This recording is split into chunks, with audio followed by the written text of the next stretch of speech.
నమస్కారం గంటారావానికి స్వాగతం ముందుగా ప్రధానాంశాలు విద్యా దీవెన పేరిట పేద కుటుంబాలపై 3000 కోట్ల భారం ప్రభుత్వ తీరుతో బకాయిలు కడుతున్న విద్యార్థులు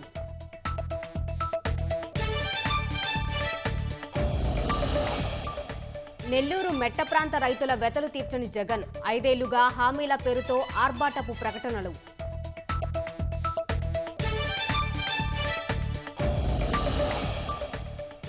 ఎండుమిర్చి ధరల పతనంతో రైతుల దిగాలు నిల్వ చేసేందుకు శీతల గోదాముల్లో ఖాళీ లేదని ఆవేదన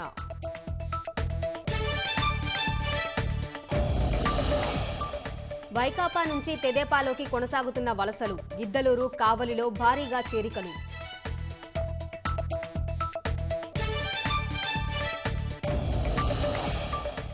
పాక్లోకి వెళ్లైనా ఉగ్రమూకల్ని ఏరేస్తామన్న రాజ్నాథ్ సీమాంతర ఉగ్రవాదంపై ఉక్కుపాదం మోపుతామని వెల్లడి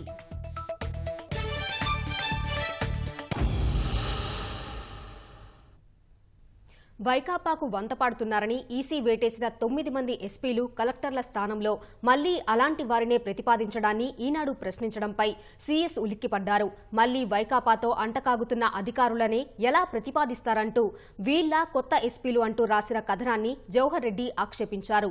కథనాన్ని ఖండిస్తూ లేఖ విడుదల చేసిన ఆయన దానివల్ల అధికారుల్లో విశ్వాసం సన్నగిల్లుతుందని సెలవిచ్చారు. పైపెచ్చు సీఎస్ ప్రతిపాదనను ప్రశ్నిస్తే దాన్ని వక్రీకరిస్తూ ఈసీ నిర్ణయాన్ని ఎలా ప్రశ్నిస్తారంటూ లేఖలో పేర్కొన్నారు.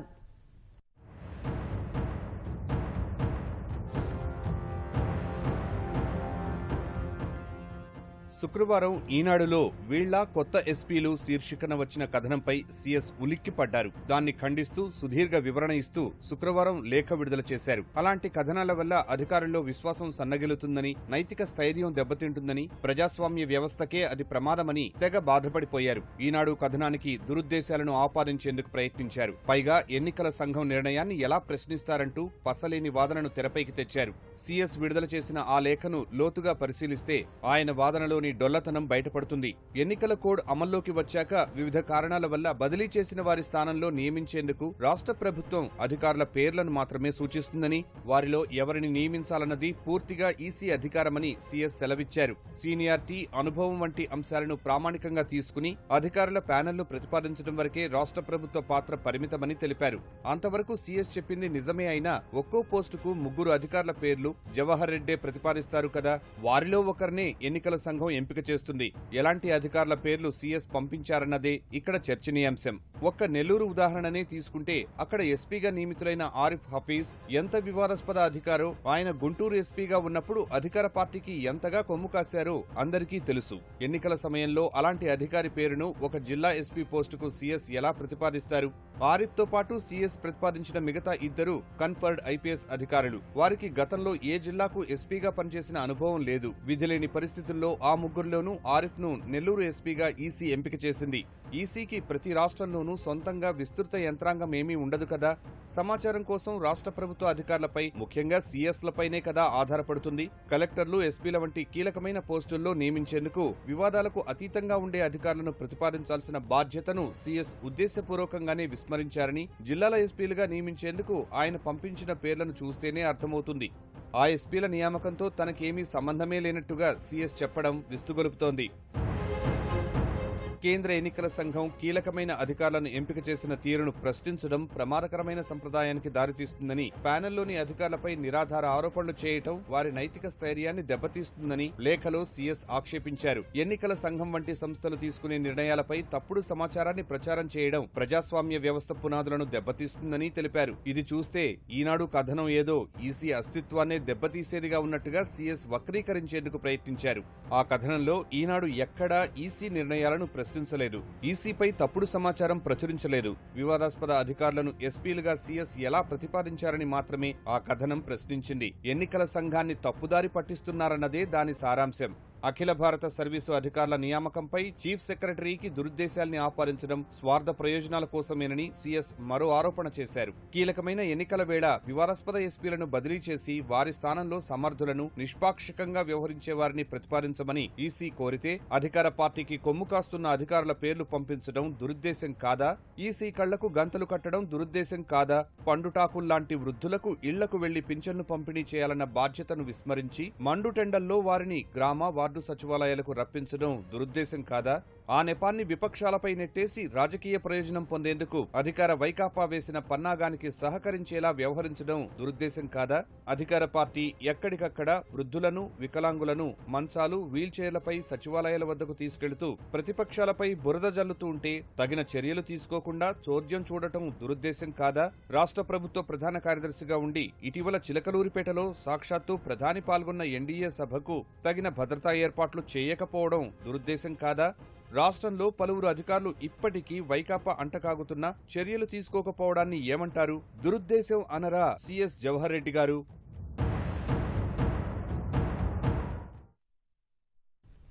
ఐపీఎస్ అధికారులపై ఉన్నది రాస్తే ఐపీఎస్ అధికారుల సంఘం తరఫున విజయవాడ సిపి కాంతి రాణా ఎదురుదాడికి దిగారు.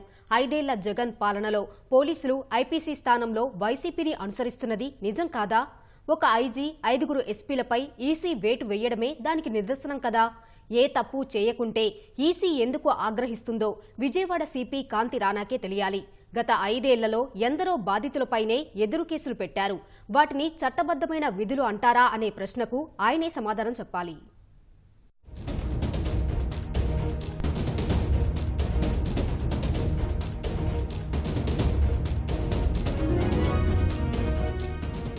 పలువురు ఐపీఎస్ అధికారులపై నిరాధార అసత్య ఆరోపణలతో కథనాలు ప్రచురించారని ఐపీఎస్ అధికారుల సంఘం ఆంధ్రప్రదేశ్ చాప్టర్ తరపున ఎగ్జిక్యూటివ్ కమిటీ మెంబర్ హోదాలో కాంతి రాణా శుక్రవారం రాత్రి ప్రకటన విడుదల చేశారు. అసలు ఈనాడు రాసిన ఏ కథనం ఎలా నిరాధారమో చెప్పకుండానే అవి అసత్య ఆరోపణలని ఆయన ఎలా నిర్ధారిస్తారని వాదనలు వినిపిస్తున్నాయి. ఆయనేమైనా వాటిపై విచారణ జరిపించారా? లేదంటే వైకాపాతో అంటకాగుతున్న కొందరు అధికారుల తరపున వకాల్తా పుచ్చుకున్నారా?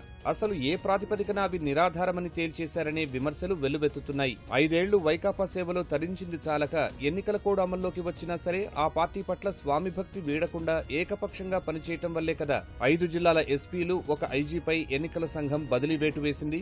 వాళ్లు ఏ తప్పు చేయకుండా నిష్పక్షపాతంగా ఉండుంటే ఎందుకు ఈసీ ఆగ్రహానికి గురవుతారనే ప్రశ్నలు వినిపిస్తున్నాయి. బదిలీ అయిన అధికారుల స్థానంలో నియమితులైన నెల్లూరు, ప్రకాశం, అనంతపురం ఎస్పీలు ఆరిఫ్ హఫీజ్, గరుడ్ సుమిత్ సునీల్, అమిత్ బర్దర్లు గతంలో పనిచేసిన జిల్లాల్లో అధికార పార్టీ అరాచకాలకు కొమ్ము కాయటం వాస్తవం కాదా అనే విమర్శలు వస్తున్నాయి. వాళ్లు వైకాపా పీనల్ కోడ్ను ఎంత బాగా అమలు చేశారో ఘటనలతో సహా రాసింది. అవి నిజం కాదని చెప్పగలిగే ధైర్యం కాంతిరాణాకు ఉందా అనే ప్రశ్నలు తలెత్తుతున్నాయి. పోలీసు నాయకత్వాన్ని ఆత్మరక్షణలో నెట్టేయడానికి చట్టబద్దమైన విధుల నిర్వహణలో నిష్క్రియాత్మకంగా మార్చేయాలనే లక్ష్యంతో కథనాలు రాస్తున్నారని కాంతిరాణా అన్నారు. కొంతమంది ఐపీఎస్లు అఖిల భారత సర్వీసు అధికారులమని మరిచిపోయి వైకాపా కార్యకర్తల కంటే దారుణంగా పేటరేగిపోతూ ఉంటే అది అవమానకరంగా అనిపించలేదా, కనిపించలేదా అనే ప్రశ్నలు ఉత్పన్నమవుతున్నాయి. ఇండియన్ పీనల్ కోడ్ స్థానంలో వైకాపా పీనల్ కోడ్, సిఆర్పీసీ బదులు వైకాపా ప్రొసీజర్ కోడ్ అమలు చేస్తున్నప్పుడు అసలు చట్టాలేంటో గుర్తుకు రాలేదా అనే విమర్శలు వినిపిస్తున్నాయి. అధికార పార్టీకి భజన చేయటం, ప్రతిపక్షాలను తొక్కేయటమే లక్ష్యమన్నట్లు పనిచేసి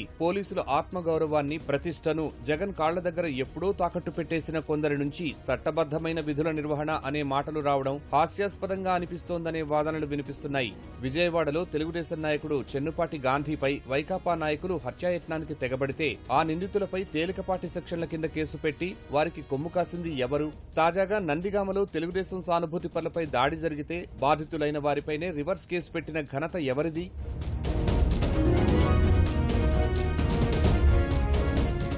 పుంగనూరులో మరో తాలిబాన్ రాజ్యాన్ని, మాచర్లలో చంబల్లోయను సృష్టించిన నాయకులకు అండగా ఉన్నది ఘనత వహించిన కొందరు పోలీసు అధికారులే కదా. చట్టబద్దమైన విధుల్లో భాగంగా పోలీసు శాఖ తీసుకునే చర్యల వల్ల ఎవరైనా వ్యక్తిగతంగా బాధపడితే వాళ్లు సంబంధిత అధికారుల వివరణ కోరొచ్చని కాంతిరాణా చెప్పుకొచ్చారు. అప్పటికీ సంతృప్తి చెందకపోతే న్యాయపరంగా తగిన మార్గాన్ని ఎంచుకోవచ్చని, అందుకు పోలీసు శాఖ తగిన రీతిలో సమాధానమిస్తుందని పేర్కొన్నారు. ఆంధ్రప్రదేశ్లో గత 5 ఏళ్లలో ప్రతిపక్ష నాయకుల నుంచి ఉద్యోగ, ఉపాధ్యాయ, కార్మిక, యువజన, రైతు సంఘాల ప్రతినిధుల వరకు చివరకు సామాన్య పౌరులు కూడా ఎంతో మంది పోలీసుల వేధింపుల బారిన పడ్డారు. అసలు ఆంధ్రప్రదేశ్లో అంబేద్కర్ రాజ్యాంగం అమలవుతుందా అనే అనుమానం వచ్చేలా బాధితులపైనే వేల కొద్దీ అక్రమ కేసులు పెట్టారు కదా. దాడులకు తెగబడ్డ అధికార పార్టీ నాయకులను పువ్వుల్లో పెట్టి మరీ చూసుకున్నారు కదా. అమరావతి రైతులు మొదలుకొని ప్రతి ఒక్కరిపై తీవ్ర అణచివేత, నిర్బంధం ప్రదర్శించారు. వాటిని చట్టబద్ధమైన విధులు అని అంటారా? బాధితుల్ని ఎప్పుడైనా కలవడానికి, వాళ్లు గోడు చెప్పుకోవడానికి అవకాశం ఇచ్చారా? అసలు వేధించిందే మీరైతే ఇక ఎవరి వద్ద చెప్పుకోవాలి? పోలీస్ బాస్ అయిన డీజీపీ కేవీ రాజేంద్రనాథ్ రెడ్డి గత 2 ఏళ్లలో ఏ ఒక్కరోజైనా ప్రధాన ప్రతిపక్ష నాయకులకైనా అపాయింట్మెంట్ ఇచ్చారా? పోలీసులపై ఎంతమంది బాధితులు కోర్టులకు వెళ్లగలరో చెప్పగలరా అనే ప్రశ్నలు వినిపిస్తున్నాయి.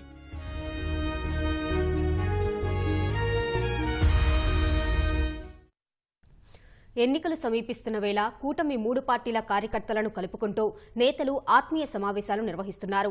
విశాఖలోని తెలుగుదేశం కార్యాలయంలో సమావేశం నిర్వహించిన ఎంపీ అభ్యర్థి శ్రీ భరత్ పార్లమెంటు నియోజకవర్గానికి ప్రత్యేక మేనిఫెస్టో విడుదల చేశారు. పొత్తు గెలవాలి, పాలన మారాలి అనే నినాదంతో మేనిఫెస్టో రూపొందించామని భరత్ తెలిపారు.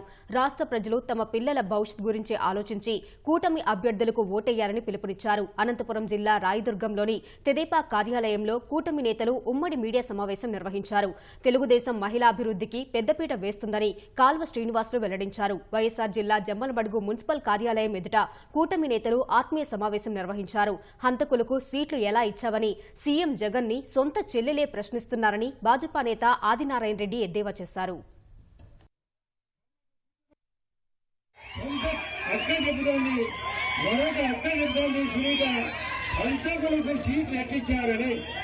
జగన్ రెడ్డి నీ ముఖానికి నువ్వు ఎందుకు చూపించావు?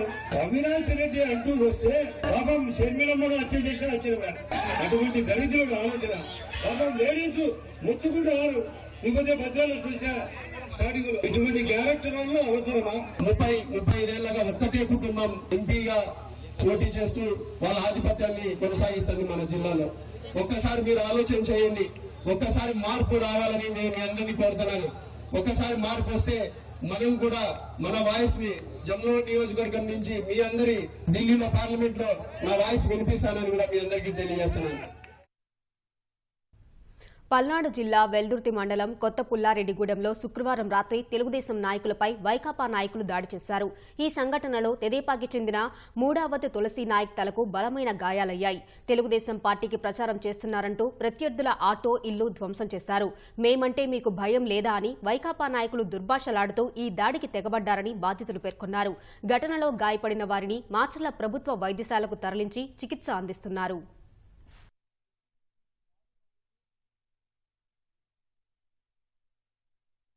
మా అన్న మేము మా కిరాణా షాప్ దగ్గర కూర్చొని ఉంటే ముగ్గురం కలిసి మేము అన్న తమ్ముళ్ళు ముగ్గురం, మా డాడీ మా అక్క వాళ్ళందరూ ఇంట్లో ఉన్నారు. పాండు నాయక్ ప్రెసిడెంట్ వాళ్ళ అబ్బాయి సీసాతో కొట్టి కిరాణా షాప్ మీద రాయేశాడండి. తాగొచ్చి షాపును కొట్టాడండి. కొడితే ఎవరిని రా నువ్వు కొట్టేదని మేము మా అన్నయ్య నేను అతని మీద ఎగబడ్డాం. ఎగబడితే వచ్చారండి. వాళ్ళందరూ వచ్చేసి కత్తులు, గొడ్డలతో నన్ను పడ్డానికి వచ్చినప్పుడు నేను ఇట్టన్నాను, లేకుంటే నా మెడో ఏదో ఒకటి పోయేదండి. ప్రెసిడెంట్ పాండు నాయక్ కొట్టాడండి. జనసేన పార్టీ అధ్యక్షుడు అతని కొట్టాడండి.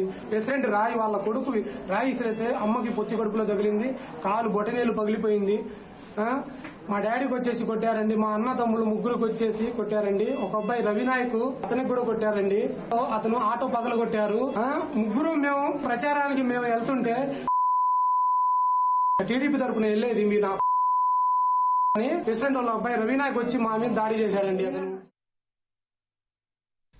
నెల్లూరు జిల్లా ఆత్మకూరు మండలం నెల్లూరుపాలెం వద్ద జాతీయ రహదారిపై ప్రమాదం జరిగింది. ఈ ఘటనలో 6గురికి తీవ్ర గాయాలయ్యాయి. వీరిలో 3 పరిస్థితి విషమంగా ఉన్నట్లు సమాచారం. క్షతగాత్రులను పోలీసులు నెల్లూరు ఆసుపత్రికి తరలించారు. తీర్థయాత్రలకు కడపకు వెళ్లి తిరిగి కారులో వస్తుండగా నెల్లూరుపాలెం వద్ద ఎదురుగా వస్తున్న లారీ ఢీకొంది. ఈ ఘటనలో DRDA Nellore assistant project manager Bollam Sudhakar కుటుంబీకులు తీవ్రంగా గాయపడ్డారు.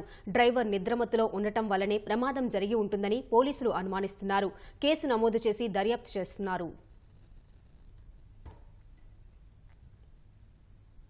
వైకాపా పాలనతో రాష్ట్ర ప్రజలు విసిగిపోయారని, మరో అవకాశం ఇచ్చేందుకు ప్రజలెవరూ సిద్ధంగా లేరని అనంతపురం జిల్లా ఉరవకొండ ఎమ్మెల్యే పయ్యావుల కేశవ్ అన్నారు. హంద్రీనీవా ద్వారా జీబీసీకి కృష్ణా జలాలను తరలించడంలో వైకాపా ప్రభుత్వం పూర్తిగా విఫలమైందని విమర్శించారు.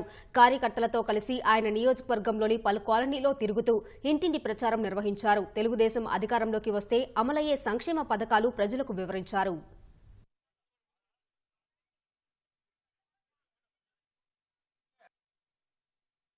ఈ 5 ఏళ్ల కాలంలో విశ్వేశ్వర రెడ్డి గారు అధికార పార్టీ ప్రతినిధిగా నియోజకవర్గ ఇన్ఛార్జిగా ఇక్కడుండి ఏం చేశారో అని నేను అడుగుతున్నాను. తాగునీటికి 1 మీటర్ పైప్ లైన్ వేసాడా? హంద్రీనీవా కాలువని 1 మీటర్ తవ్వాడా?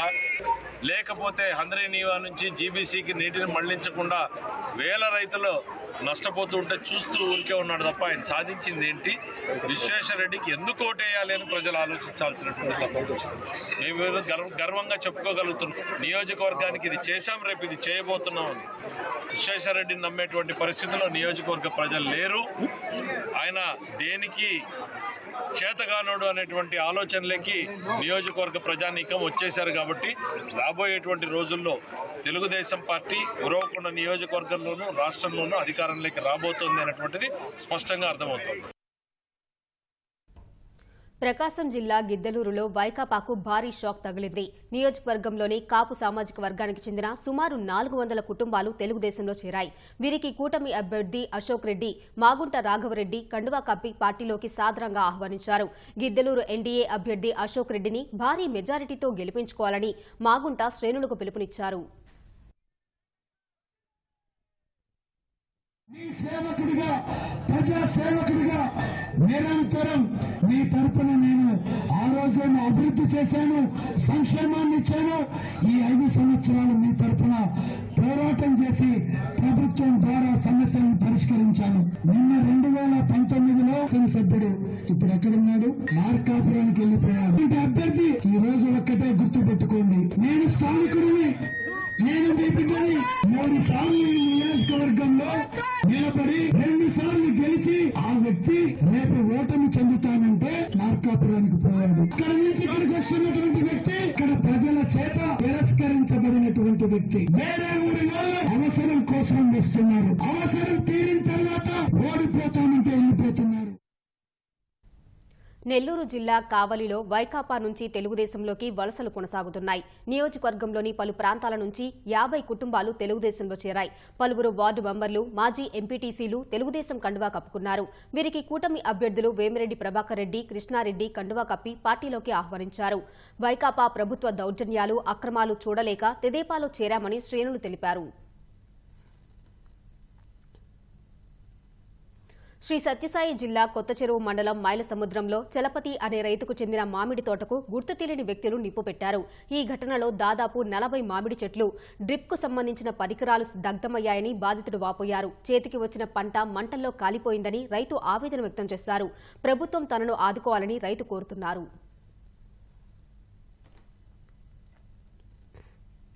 ఆరుగాలం శ్రమించినా ఫలితం శూన్యమంటూ మిరప రైతులు ఆందోళన చెందుతున్నారు. ఎకరాకు లక్షల రూపాయలు పెట్టుబడి పెట్టినా ఆశించిన స్థాయిలో రైతులకు దిగుబడులు దక్కలేదంటూ వాపోయారు. సాధారణంగా ఏప్రిల్ వరకు తోటల్లో కోతలు సాగుతుంటాయి. ఈ ఏడాది జనవరిలోనే పంట కోత ప్రక్రియ ముగిసిపోయింది. అక్కడక్కడా కొందరు రైతులు అరకొరగా పండిన కాయల్ని కోసి తోటల్ని వదిలేస్తున్నారు. మరోవైపు ధరలు సైతం తక్కువగా ఉండటంతో రైతులు లబోదిబోమంటున్నారు. 3 ఏళ్లుగా రైతులు తీవ్రంగా నష్టపోయినా ప్రభుత్వం రైతులకి ఎలాంటి ఉపశమనం కలిగించే చర్యలు చేపట్టలేదని రైతులు ఆవేదన వ్యక్తం చేస్తున్నారు. రాష్ట్రంలో ఈ ఏడాది 6,40,000 ఎకరాల్లో మిరప సాగు చేశారు. అత్యధికంగా కర్నూలు, పల్నాడు, ప్రకాశం, అనంతపురం, ఎన్టీఆర్, నంద్యాల, గుంటూరు, బాపట్ల జిల్లాల్లో మిర్చిని సాగు చేశారు. కోత ఖర్చులతో కలిపి ఎకరాకు 2,50,000 వరకు పెట్టుబడి పెట్టారు. రైతన్నలను ఎవరిని కదిలించినా లక్షల్లో నష్టపోయామంటున్నారు. పంట వేసే ఆరంభంలోనే తీవ్ర వర్షాభావం ఏర్పడి ట్యాంకర్ల నీటితో మొక్కలు నాటామని రైతులు తెలిపారు. ఫలితంగా ఎకరాకు 6,000 రూపాయలు అదనంగా ఖర్చయింది. గత నవంబర్లో జెమిని వైరస్ రాగా ఆకులు ముడుచుకుపోయాయి. చాలా మంది రైతులు పాడైన మొక్కల్ని తొలగించి కొత్త మొక్కలు నాటేందుకు ఎకరాకు 10,000కు పైగా అదనంగా ఖర్చు పెట్టారు. దీనికి తోడు వర్షాభావంతో గుంటూరు, అనంతపురం, ప్రకాశం జిల్లాల్లో కొన్ని చోట్ల తోటల్ని తొలగించారు. కొందరు రైతులు ట్యాంకర్ల ద్వారా నీరు పెట్టేందుకు ఎకరాకు 8,000 నుంచి 12,000 అదనంగా ఖర్చు చేశారు. ఉమ్మడి అనంతపురం జిల్లాలో రైతులు సాగునీటి కోసం ఆందోళన చేసినా ప్రభుత్వం నుంచి ఎలాంటి ఫలితం లేకుండా పోయిందని రైతులు వాపోయారు. 1,00,000 రూపాయలు పైనే పెట్టుబడి, మందులు అవుతున్నాయి 1,00,000 రూపాయలు. దాంట్లో సగం రావు. ఇప్పుడు కూలీళ్ళకి కూడా సరిపోవాయి. ఇక అది పరిస్థితి. కోత కోసాం ఒక 6-7 గంటలు అయితే ఇంక ఇప్పుడు అయిపోయింది, తోట ఇడిపోయింది. గత డిసెంబర్లో మిగ్జాం తుపాను విరుచుకుపడి రాష్ట్ర వ్యాప్తంగా ఉన్న రైతులను నట్టేట ముంచింది. ఉమ్మడి గుంటూరు, కృష్ణా, ప్రకాశం జిల్లాల్లో పలు ప్రాంతాల్లో మిరప నేలవాలింది. చాలా చోట్ల నీరు నిలిచి ఉరకెత్తి మొక్కలు చనిపోయాయి. తెగుళ్లు పెరిగి పంటను కాపాడుకునేందుకు భారీగా రసాయనాల్ని పిచికారీ చేయాల్సి వచ్చింది. ఎకరా మిరప సాగు చేస్తే పురుగు మందులకే 1,00,000కు పైగా ఖర్చు పెట్టాల్సి వచ్చిందని రైతులు వాపోయారు. ఎకరాకు 10 క్వింటాళ్ల దిగుబడి వచ్చిందనుకుంటే కోత ఖర్చులకే క్వింటాలకు 6,000 దాకా అయ్యాయని రైతులు తెలిపారు. అసలు వేసే పరిస్థితే లేదు. ఆ పెట్టుబడులు ఆడపెట్టి మరి ఆ కాయలకి మనం తినేది ఏంది? ఆ కూలీలు కోసిన వాళ్ళకి రాలేదు. ఇప్పుడు పెట్టుబడి రాదు. పెట్టుబడి రైతు చేపట్ల వెనక చేతని చెప్పేవాళ్ళు ఏది విత్తనాలు ఎడకుండా పడితే వ్యవసాయం చేయొచ్చు అని ఆ పరిస్థితి అనమాట. ఇది ఆ విత్తనాలు కూడా రావుగా. ఆ కోసిన కూలీలకి, ఆ మందు కొట్టుడికి, ఆ మందులకి, ఎరువుల వాళ్ళకి, ఆ మందు కట్టలకి చాలవు. దిగుబడి లేకనే వైర్లీస్ వచ్చి, లేకపోతే ఎకరానికి 15 గంటలు 20 గంటలు అయితే అంటారు, 30 అయితే అంటారు. మేము నారు తెచ్చేటప్పుడల్లా 30-40 గంటలు అయితే అంటున్నారు ఎకరానికి. మొడత వచ్చి వైర్లీస్ వచ్చి కోడిపిల్ల బడి ఆ పూతలో ఉండి మాడిపోవటమే. నువ్వు ఎన్ని మందులు అనుకుంటే అది చావదు. సాధారణంగా పంట కాలపరిమితి ఏప్రిల్ వరకు ఉండగా ఈ ఏడాది రైతులు ముందుగానే ముగిస్తున్నారు. చాలా చోట్ల ఇప్పటికే పంటలను దున్నేశారు. మరికొన్ని చోట్ల పంటను చివరి కోతకు సిద్ధం చేస్తున్నారు. 3 ఏళ్లుగా రైతులు తీవ్రంగా నష్టపోయినా మిర్చి రైతులను ప్రభుత్వం పెద్దగా పట్టించుకోలేదు. గతేడాది దిగుబడులు తగ్గినా నామమాత్రంగా పంటల బీమా ఇచ్చి ఎక్కువ శాతం మందికి మొండి చేయి చూపించారు. ఈ ఏడాది రైతులకు ఉపశమనం కలిగించే చర్యల్ని ప్రభుత్వం తీసుకోవడం లేదు. ఇప్పటికైనా మిరప రైతుల్ని ఆదుకునేందుకు ప్రభుత్వపరంగా చర్యలు తీసుకోవాలని రైతులు కోరుతున్నారు. సార్వత్రిక ఎన్నికల్లో పోలింగ్ శాతాన్ని మరింత పెంచేందుకు కేంద్ర ఎన్నికల సంఘం చర్యలు తీసుకుంటోంది. గత లోక్సభ ఎన్నికల్లో తక్కువ ఓటింగ్ నమోదైన 266 స్థానాల్ని ఈసీ గుర్తించింది. తెలంగాణ, బీహార్, ఉత్తరప్రదేశ్, ఢిల్లీ, మహారాష్ట్ర, ఉత్తరాఖండ్, గుజరాత్, పంజాబ్, రాజస్థాన్, జమ్మూ కశ్మీర్, జార్ఖండ్లలో పోలింగ్ శాతం జాతీయ సగటు 67.40% పోలిస్తే తక్కువగా నమోదైంది. 266 నియోజకవర్గాల్లో తక్కువ ఓటింగ్ నమోదు కాగా వాటిలో 215 గ్రామీణ, 51 పట్టణ ప్రాంత స్థానాలు ఉన్నాయి. సంబంధిత నియోజకవర్గాల ఎన్నికల సిబ్బందితో ఢిల్లీలో సమావేశమైన ఈసీ ఓటరు భాగస్వామ్యాన్ని పెంచేందుకు వ్యూహరచన చేసింది. పోలింగ్ శాతాన్ని పెంచేందుకు దేశంలోని అన్ని ప్రాంతాలకు ఒకే వ్యూహం పనిచేయదని, ప్రాంతాల వారీగా వ్యూహం రూపొందించాలని భారత ఎన్నికల ప్రధాన అధికారి రాజీవ్ కుమార్ ఆయా నియోజకవర్గాల సిబ్బందికి సూచించారు. పోలింగ్ కేంద్రాల వద్ద సౌకర్యాల కల్పన, రెసిడెంట్ వెల్ఫేర్ అసోసియేషన్స్, ఇన్ఫ్లుయెన్సర్లను భాగస్వామ్యం చేయడం వంటి చర్యలు చేపట్టాలన్నారు.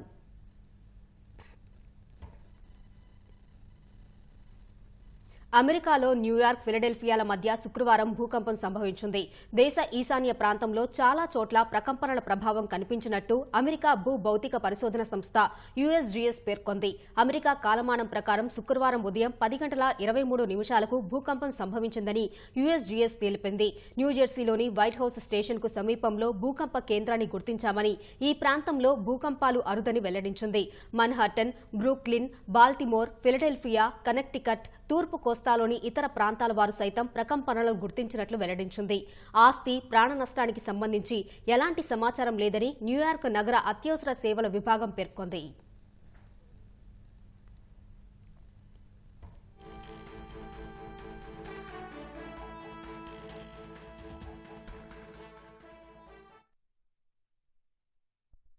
పాలస్తీనా ప్రజలకు స్వతంత్ర దేశంగా పాలస్తీనాపై హక్కులు, స్వయం నిర్ణయాధికారం ఉండాలనే తీర్మానం ఐక్యరాజ్యసమితి మానవ హక్కుల మండలిలో ఆమోదం పొందింది. జెనీవాలోని ఐక్యరాజ్యసమితి మానవ హక్కుల మండలిలో ప్రవేశపెట్టిన ఈ తీర్మానానికి భారత్ సహా 42 దేశాలు అనుకూలంగా ఓటు వేశాయి. అమెరికా, పరాగ్వే వ్యతిరేకంగా ఓటు వేశాయి. 47 మంది సభ్యులున్న కౌన్సిల్లో అల్బేనియా, అర్జెంటీనా, కామరూన్లు ఓటింగ్కు గైర్హాజరయ్యారు. ఈ ముసైదా తీర్మానం పాలస్తీనా ప్రజలకు స్వాతంత్ర్యం, న్యాయం, గౌరవంతో జీవించే హక్కును కల్పించనుంది. మరోవైపు గాజాలో ఇజ్రాయెల్ తక్షణమే కాల్పుల విరమణ ఒప్పందం పాటించాలని రూపొందించిన తీర్మానంపై ఓటింగ్కు భారత్ దూరంగా ఉంది. ఈ తీర్మానానికి అనుకూలంగా 28 ఓట్లు పడ్డాయి. అమెరికా, జర్మనీ సహా 6 దేశాలు వ్యతిరేకంగా ఓటు వేశాయి.